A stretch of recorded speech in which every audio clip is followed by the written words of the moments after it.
Hello tout le monde, j'espère que vous allez bien. On se retrouve pour une nouvelle guidance aujourd'hui. Comme toujours, c'est du collectif, hein, ça ne peut pas vous parler de la même façon à tous.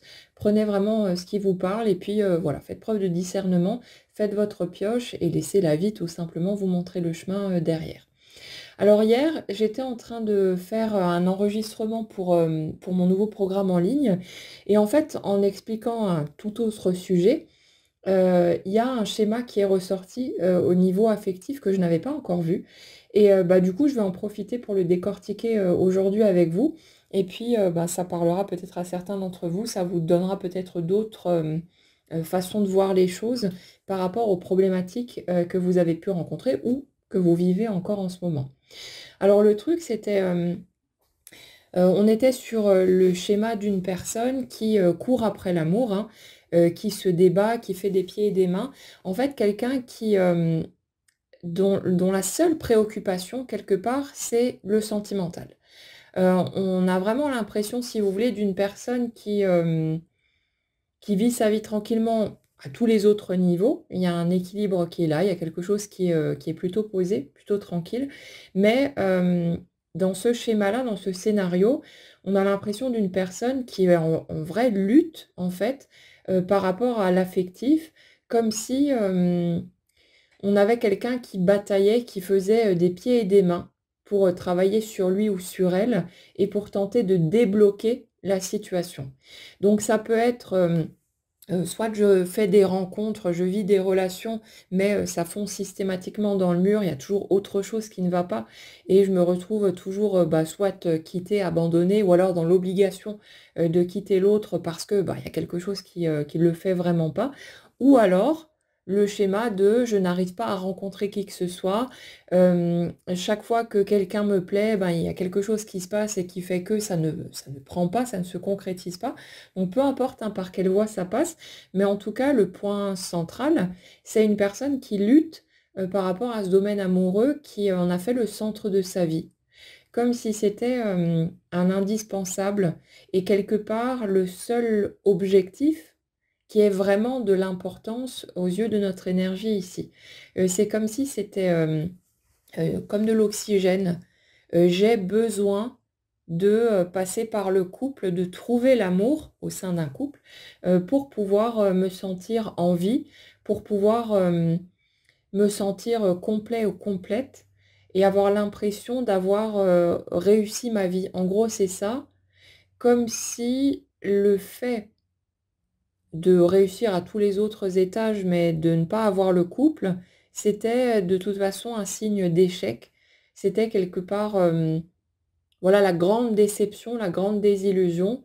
J'aurais le sentiment d'avoir raté ma vie si je ne n'arrive pas à construire une relation, au niveau d'un couple et bien sûr relation saine, hein, durable, quelque chose qui tient vraiment la route et pas une relation, où on vit ensemble, où on fonde quelque chose, mais qui est, chaotique ou toxique ou ce genre de truc. Donc on a ça. J'ai vraiment l'impression, si vous voulez, d'une personne qui a tenté tout ce qui était possible et imaginable, en tout cas tout ce qui était accessible, à sa portée, pour tenter de déverrouiller ce domaine sentimental. Alors ça peut être quelqu'un, ben, soit qui court les thérapeutes, qui essaye toutes les techniques, hein, voilà, qui court à droite et à gauche, qui va, dévorer, tous les bouquins qui passent sur, comment, faire, rayonner votre vie amoureuse, qui, voilà, va tout faire en fait pour, tenter de sortir de cette, répétition de schémas problématiques, donc soit des relations concrètes, mais qui foncent dans le mur, soit, quelque chose qui ne démarre même pas. Mais, on dirait que plus cette personne a tendance à lutter et plus ça semble, verrouillé, plus ça semble coincé en face. Et en fait, le schéma qui est ressorti, hier et dont je voulais vous parler, c'est que, dans cette énergie-là et bien sûr ça ne concernera pas tout le monde, hein, c'est un certain nombre, de cas de figure, mais dans cette énergie-là, ça dit: «Inconsciemment, je ne veux surtout pas que ce domaine de ma vie se concrétise, je ne veux surtout pas atteindre l'objectif pour lequel je me bats pourtant, hem, comme si on cherchait à se maintenir en fait dans la posture de la personne qui est toujours, rejetée, laissée de côté, abandonnée et en tout cas qui n'est pas aimée. Et ça me ramène à un schéma de l'enfance, à une personne qui aurait appris que quand elle va bien, quand elle est joyeuse, que tout est OK, qu'elle ne reçoit pas d'affection, pas d'attention, pas d'amour, pas de démonstration d'amour en tout cas. Par contre, si elle se met à pleurer, qu'elle a de la fièvre ou alors qu'elle va mal émotionnellement, qu'elle a un gros chagrin, là, les adultes autour et puis forcément papa et maman, hein, se tournent vers elle pour lui donner de l'affection, de l'attention, de la tendresse et ainsi de suite. Et ce genre de schéma, ce genre de mécanisme peut s'apprendre, par exemple, avec des parents qui ne seraient pas, démonstratifs.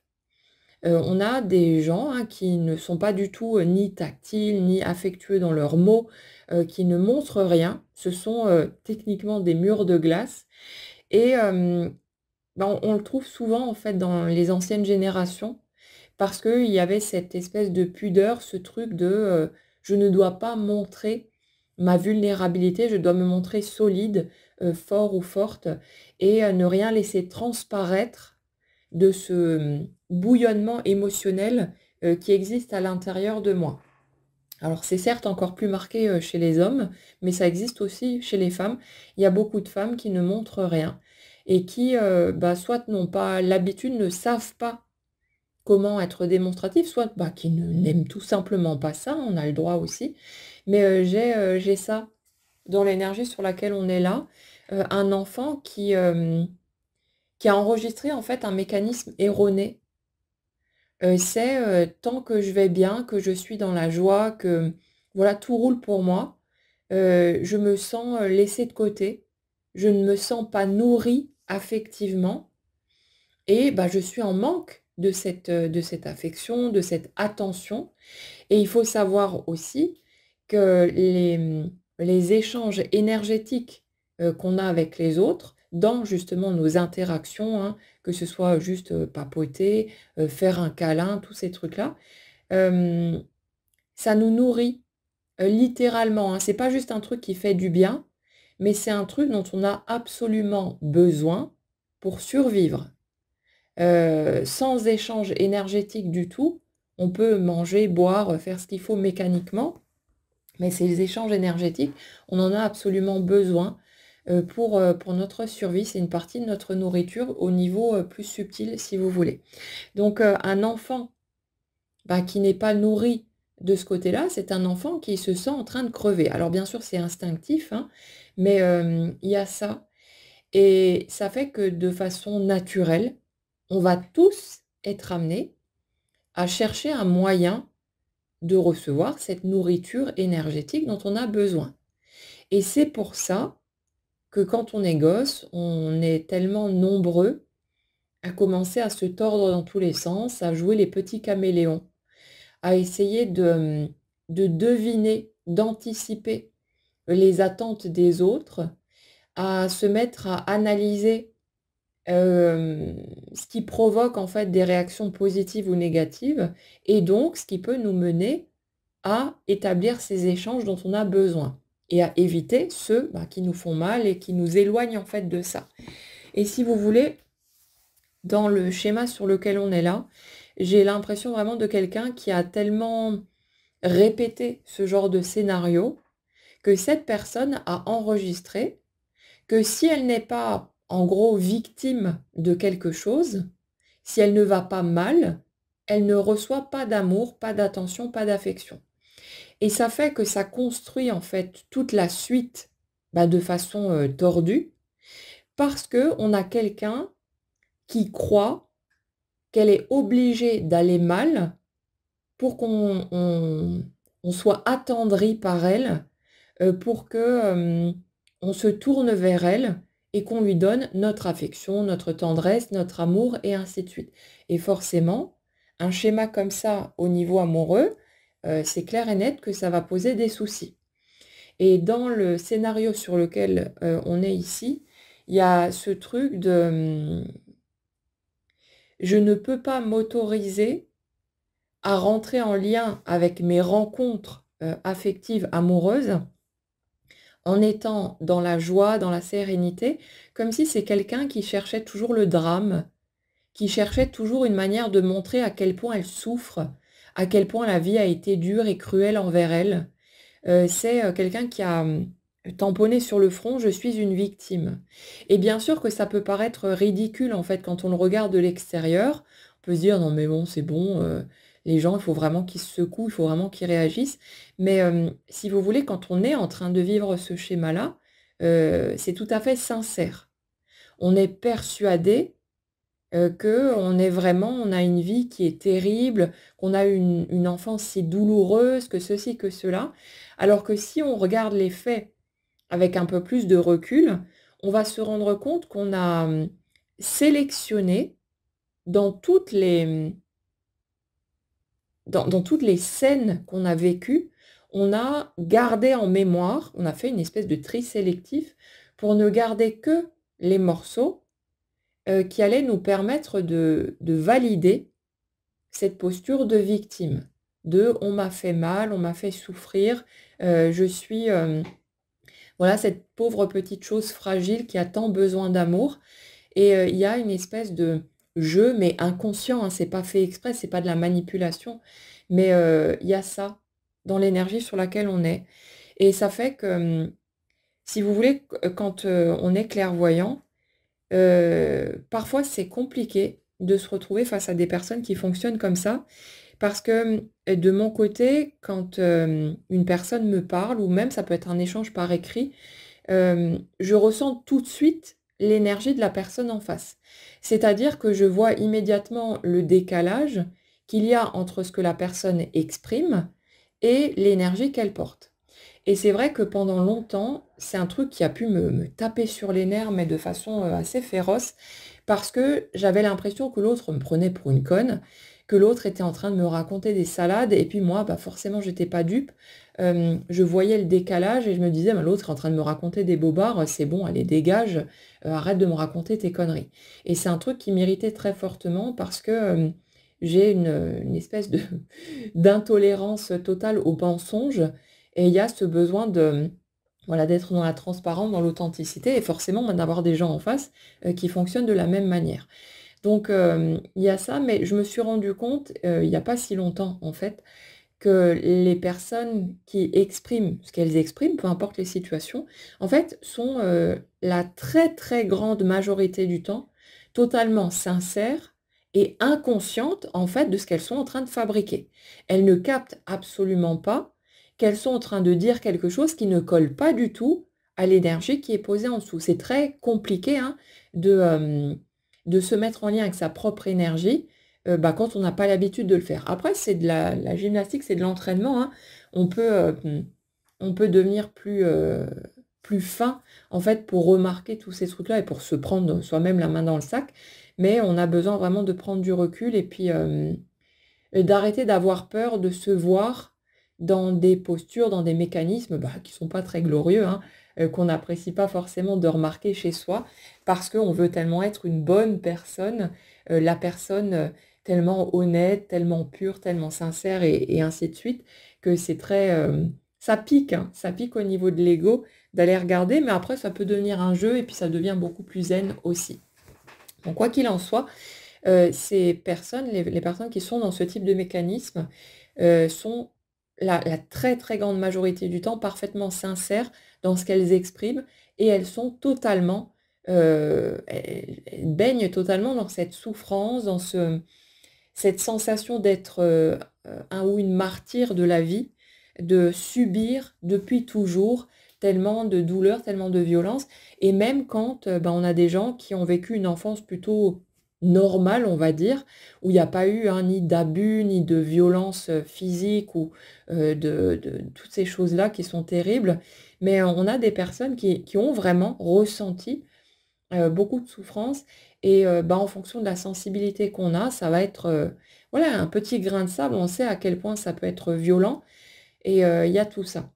Et dans le schéma sur lequel on est aujourd'hui, bah, on a une personne qui, inconsciemment, ne veut surtout pas sortir de sa posture de victime et recherche, du coup, sans le vouloir, hein, des personnes, des situations qui vont lui permettre de valider cette idée que de toute façon, c'est toujours la même chose, personne ne m'aime, personne ne peut m'aimer, ou alors personne ne peut m'aimer comme moi, je vais aimer l'autre. Il y a ce truc-là aussi.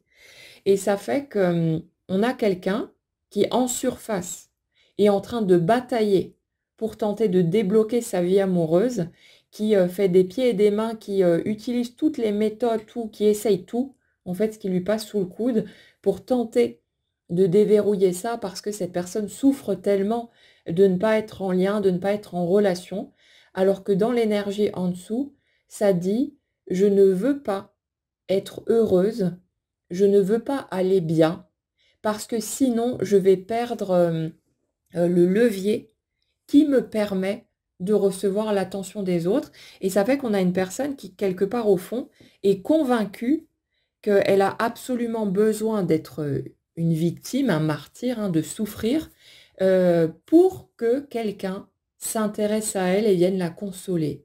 Vienne lui dire: «Oh non, ma pauvre chérie, comme tu as mal, viens que je te fasse un gros câlin». Alors qu'en fait, c'est un mécanisme mais qui est totalement biscornu et qui est erroné, ça fonctionne pas comme ça. Parce que je l'expliquais d'ailleurs à l'une d'entre vous récemment, heu, la plupart des gens, à part ceux qui sont dans le syndrome du sauveur, hein, là, du coup, ils vont sauter sur l'occasion.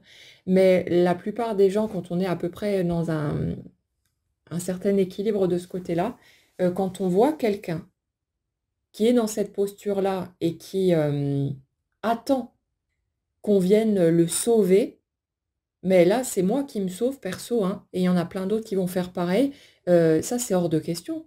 On n'est pas, on n'est pas le psy, de notre conjoint ou d'un partenaire amoureux, on n'est pas, le mouchoir dans lequel l'autre va pouvoir essuyer ses larmes, on n'est pas un sparadrap non plus pour panser ses plaies.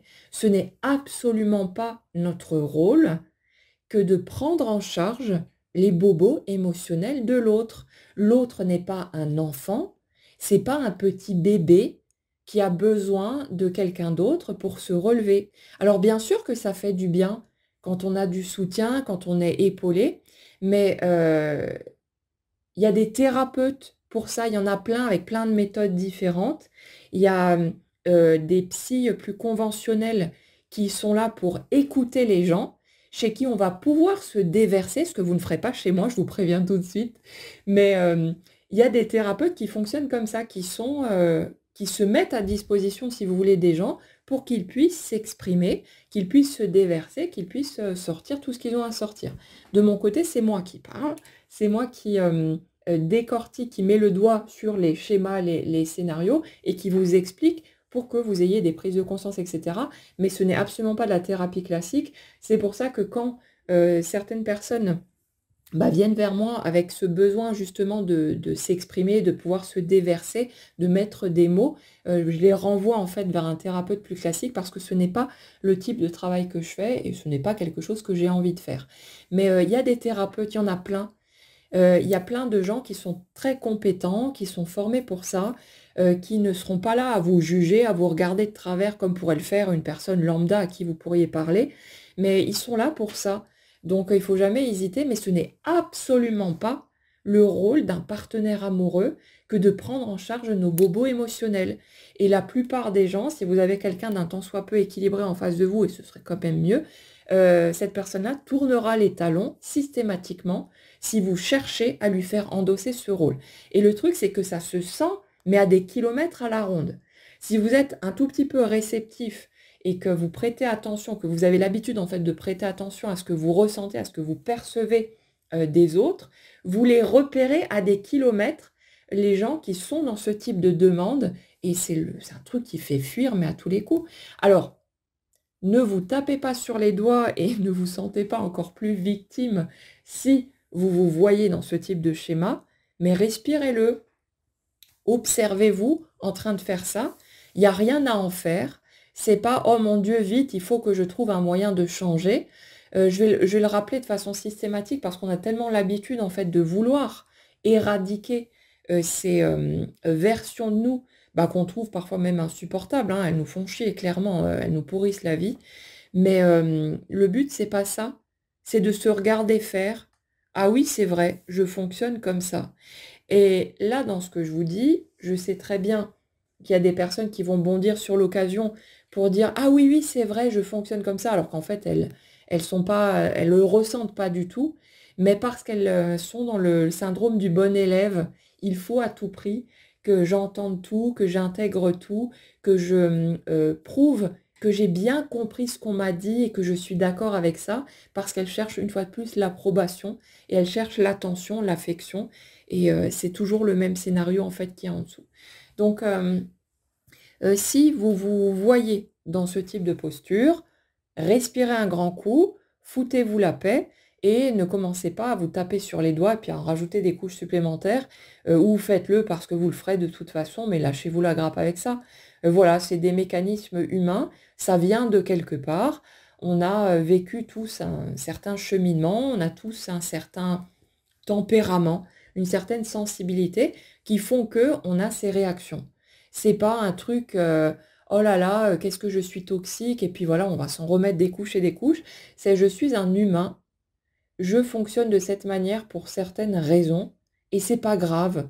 Parce qu'on a tous nos manies, nos schémas à la con, tous ces trucs, ben, qui sont pas très reluisants, hein, forcément. On n'a pas envie de les poser sous un projecteur et de les montrer au monde, de s'en vanter, mais c'est pas grave, c'est de l'humanité et c'est pas la fin du monde, c'est juste, voilà la façon dont on fonctionne, au stade actuel et c'est pas dramatique.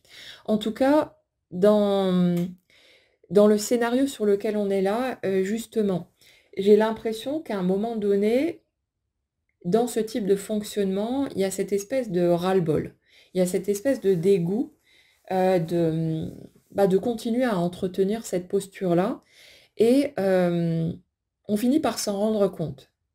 On finit par se rendre compte que finalement, peut-être même que le sujet amoureux n'est pas tant un sujet que ça. Souvent aussi, on s'en éloigne, on tourne le dos, on finit par, chercher à se convaincre qu'en fait ça ne nous intéresse pas, parce qu'il y a de grosses blessures et qu'on est encore trop marqué, on est encore trop verrouillé au niveau émotionnel pour, permettre que quelque chose, reprenne forme de ce côté et on est là à se dire que: «Non, mais moi en fait, l'amour, ouais non bof, c'est surcoté, ça m'intéresse pas plus que ça». Mais, parfois c'est vrai, c'est juste pas un sujet, ça nous intéresse pas du tout. Mais parfois c'est du déni.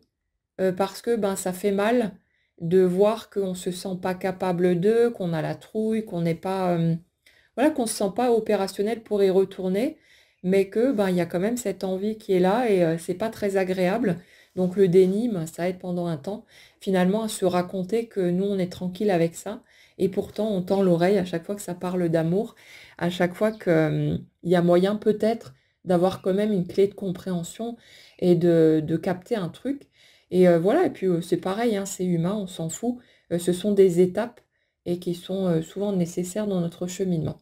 Mais, justement, dans l'énergie sur laquelle je suis là, j'ai l'impression que, ben, du coup, on a une personne qui part de là, hein, j'ai inconsciemment fait en sorte de maintenir, l'amour à distance pour pouvoir souffrir et pour pouvoir tenter d'attirer l'amour en étant, le petit Calimero, qui a besoin d'un gros câlin en croyant que c'est, attirant alors qu'en fait ça l'est pas du tout, bien au contraire.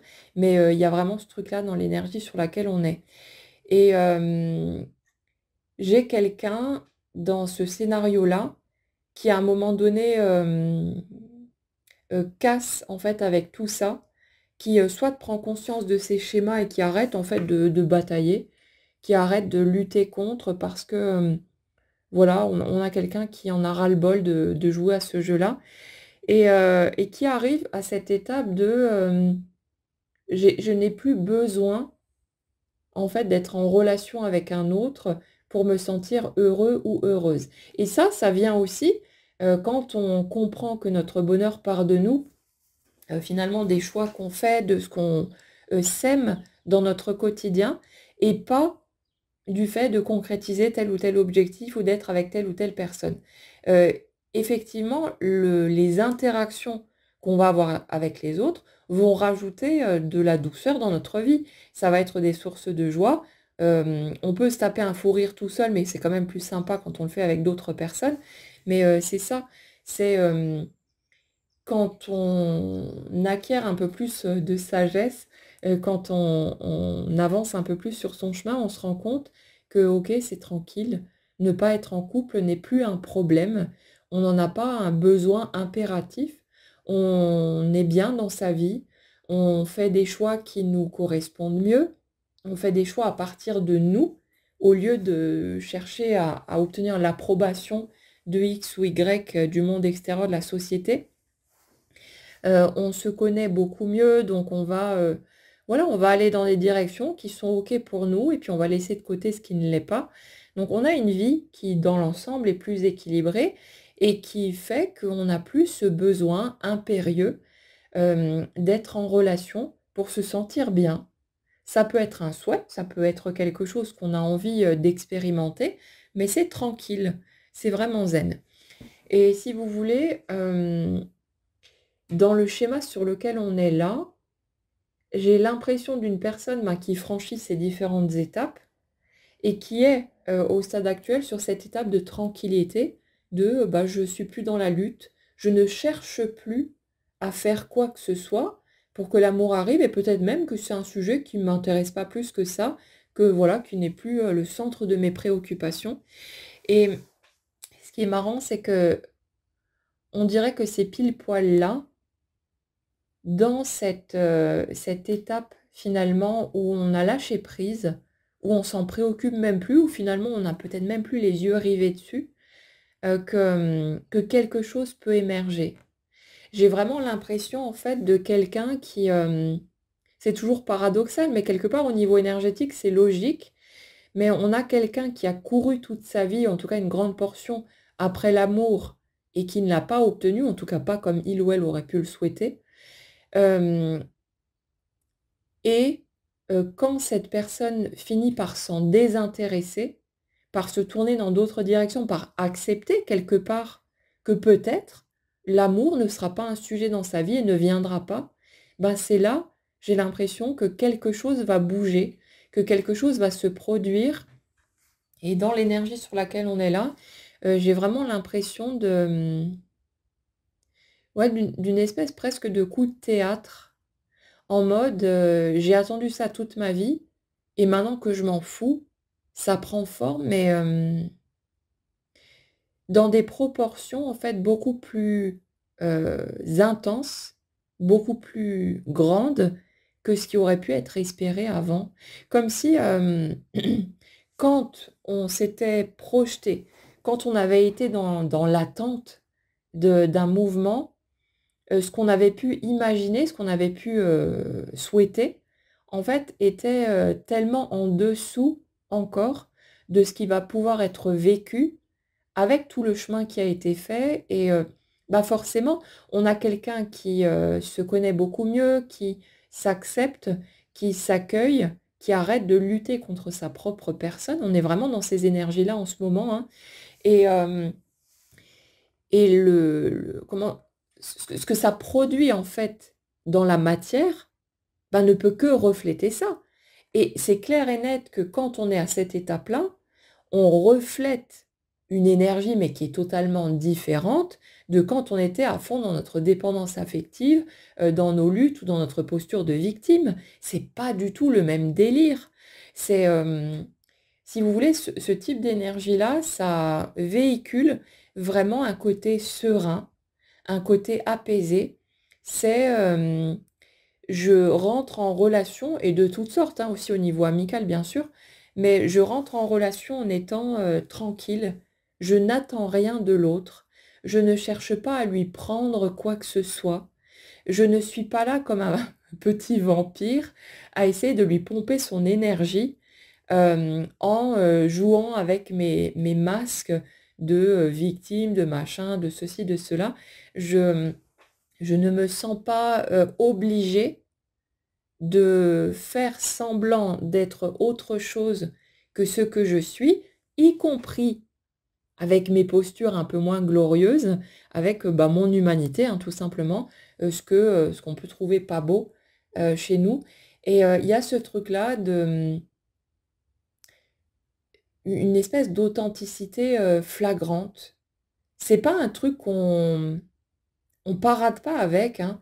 C'est pas, «Ah moi, je suis totalement authentique», il y a des gens des fois qui viennent, comme ça et puis on sent le fake à fond la caisse et ça je vous en avais déjà parlé mais perso j'aime bien appuyer là où ça fait mal et l'avantage d'être clairvoyant c'est que alors certes, hein, on peut aider les gens, on peut les accompagner, mais on sait aussi exactement où appuyer pour faire bondir l'autre et j'avoue que c'est assez, plaisant, à faire. Alors certes, c'est pas ma plus grande occupation, mais j'aime bien faire ça. J'aime bien, bousculer l'autre quand on a des gens qui sont dans ces postures à la con. J'adore appuyer sur le bouton pour faire bondir l'autre et c'est assez jubilatoire en fait de faire ce genre de truc. Mais, si vous voulez, dans l'énergie que je ressens là, on a quelqu'un qui est plus dans une démonstration. C'est plus, je me raconte que ça y est, je suis dans ma complétude, je suis tellement spirituelle et tellement avancée dans mon cheminement que, j'ai trouvé le chemin vers mon authenticité et je rayonne de cette lumière, de cette transparence. Enfin, le truc bisounours à fond la caisse, alors qu'on a toujours un humain en dessous qui est juste un humain et qui va vivre ses hauts et ses bas comme tout le monde et c'est normal. Mais, là, c'est un truc qui se dit pas, c'est vraiment un truc qui se ressent et forcément, c'est super attirant. Il y a rien, en fait, de plus attirant chez une personne que quelqu'un qui s'assume exactement comme il ou elle est, sans chercher à tricher, sans chercher à raconter des salades, sans chercher à camoufler les morceaux qui sont moins sympathiques ou moins beaux. Mais quand ces morceaux-là sont assumés, ben, c'est super attirant et c'est pour ça, des fois, je me souviens d'un reportage que j'avais vu sur un homme qui, bah, c'était pas le plus beau mec de la terre, voilà, c'était pas, la caricature du grand, beau, voilà, qui est, monsieur parfait, hein. C'était un homme, très simple, voilà, qui avait, sa petite calvitie, enfin, qui avait, vraiment toute la simplicité, la banalité, d'un humain et ce mec, mais c'était un tombeur, mais un truc de malade parce qu'en fait, il s'assumait mais totalement. Et techniquement, on aurait pu penser que cette personne aurait pu avoir moins de succès que Monsieur Parfait, alors qu'en fait, ce gars-là avait un succès de fou, le reportage était là-dessus, parce que le gars, mais était totalement dans sa confiance, était, voilà, juste lui-même et il avait une espèce de pouvoir de séduction complètement fou et il attirait des femmes qui étaient magnifiques, qui étaient vraiment, superbes mais voilà, le truc qui dégageait, le rendait super attirant et c'est vraiment ça. C'est, non, non, on n'a pas besoin d'être parfait, c'est pas parce qu'on prend de l'âge aussi, que les années passent, qu'il y a des rides qui viennent et ce genre de trucs, qu'on a moins de chances de, faire fondre le cœur de quelqu'un. C'est ce que vous dégagez, votre énergie, qui fait que vous êtes attirant ou non et pas votre coquille extérieure. Et ça, c'est super important et vraiment dans l'énergie sur laquelle on est là, on a quelqu'un qui est en train de construire, ce stade de sérénité. Mais c'est rigolo parce que, je vous parle de quelqu'un qui est en train de construire ça, mais c'est pas volontaire, c'est pas recherché. C'est au contraire le fait d'apprendre à se foutre la paix, ça va vraiment rester notre truc principal. Hem, c'est vraiment le fait d'apprendre à se foutre la paix avec tout ce qu'on est, qui fait émerger ce côté, je rentre dans mon humain, plein et entier, dans quelque chose, mais c'est vraiment une énergie qui est très puissante, qui est très jolie et en même temps, c'est pas, puissante dans le sens, guerrier. C'est pas de la lutte, c'est pas du combat, c'est rien de cet ordre-là, c'est de la tranquillité parce que le côté vulnérable, fragile, les failles, les fêlures, tous ces trucs-là, tout ça est intégré. Ce n'est plus repoussé au loin. Oh mon Dieu, il faut surtout pas qu'on voit que j'ai ça en moi. C'est tout est ramené en fait à l'intérieur. Et le truc, c'est que il n'y a pas besoin d'être de tout fini, d'être arrivé à une espèce de stade ultime. C'est quelqu'un qui reste en évolution. Ce sera comme ça jusqu'à la fin de nos jours. On va toujours continuer à évoluer, à progresser, à sentir que voilà, quelque chose d'autre émerge au fur et à mesure. Et heureusement, sinon on se ferait chier, mais d'une force. Ce serait extrêmement frustrant d'avoir l'impression d'avoir atteint une espèce de plafond de verre qu'on ne pourrait plus transgresser pour aller encore plus loin dans la connaissance de qui nous sommes, dans l'acceptation de notre être en entier. C'est jamais en entier réellement en fait.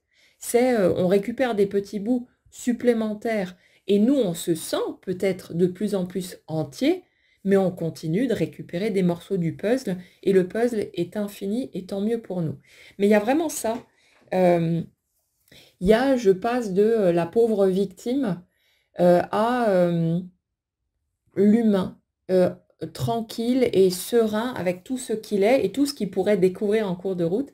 Et c'est pile poil ça, en fait, qui va permettre à ce qui a été tant attendu, tant désiré au niveau amoureux, de pouvoir prendre forme. C'est pile poil cet état d'être, ce positionnement, cette façon d'être, mais qui est naturelle, qui n'est plus, on ne cherche plus à la contrôler, on ne cherche plus à la provoquer, à l'induire intentionnellement en étant là à vouloir forcer le passage, mais c'est le fait de tout relâcher qui conduit à cette fréquence, à cette vibration qui permet à l'amour sous sa forme la plus belle, en fait, d'émerger, de prendre forme. Et je trouve ça magnifique à ressentir, en fait. Et, euh, et c'est ça, c'est je renonce quelque part, j'abandonne, mais par la force des choses, pas en me racontant, parce que là c'est systématique, hein. Chaque fois qu'on entend ça, on va tenter de se convaincre, oui, oui, moi j'ai abandonné, j'ai arrêté, et puis on guette comme ça du coin de l'œil pour voir s'il n'y a pas le prince charmant qui se promène dans le quartier. C'est systématique, on se raconte des mensonges à longueur de temps, mais c'est pas grave, c'est un réflexe naturel, c'est pas un problème. Mais il y a ça. Sauf que là, c'est plus un sujet. C'est pas quelque chose qu'on cherche à mettre en place, mais c'est quelque chose qui se fait, qui naît par lui-même, pas comme l'arbre au printemps qui fait ses bourgeons. Et là, c'est quelque chose qui émerge tout naturellement parce que c'est mûr, parce que c'est le moment et que le chemin a été fait. En tout cas, pour tous ceux qui pourraient se retrouver dans l'une ou l'autre de ces étapes, ben, ne vous prenez pas la tête, voyez que vous allez par là de toute façon et que ben, ce que vous avez tant attendu, ce que vous espérez peut-être tant encore aujourd'hui, finira par émerger. Alors certes, nous on voudrait claquer des doigts, hein, comme passer commande sur le net et puis le lendemain la commande est devant la porte. La plupart du temps ça marche pas comme ça, mais on finit par arriver à lâcher le morceau, par arriver à arrêter de se prendre la tête, arrêter de vouloir forcer les choses et généralement, c'est parce qu'on a tellement cherché à forcer, on a tellement bataillé, tellement lutté, qu'au bout d'un moment, on n'en peut plus et que tout naturellement, le lâcher-prise prend forme et ça arrivera pour chacun d'entre vous. Donc, laissez les choses se faire, acceptez d'être là où vous en êtes, soyez l'humain que vous êtes, où il en est, sans chercher quoi que ce soit et puis voilà, vivez votre vie normalement, c'est ça. Il n'y a pas, il y a pas de règles à suivre, il n'y a pas à s'imposer de penser d'une certaine manière, de ressentir d'une certaine façon, sous peine de passer à côté d'un truc. La vie est la vie et fera son chemin et que vous vous en préoccupiez ou pas, ça fera son petit bonhomme de chemin de toute façon. Donc essayez d'être, voilà, serein autant que possible et prenez ce qu'il y a à disposition, à portée de main. Suivez les étapes en cours, mais gardez cette confiance, gardez cette sérénité, laissez le chemin prendre forme par lui-même et il le fera de toute façon. Voilà pour cette guidance. J'espère que ça pourra vous apporter des compréhensions supplémentaires. En tout cas, passez une très jolie journée, prenez bien soin de vous et on se retrouve très vite.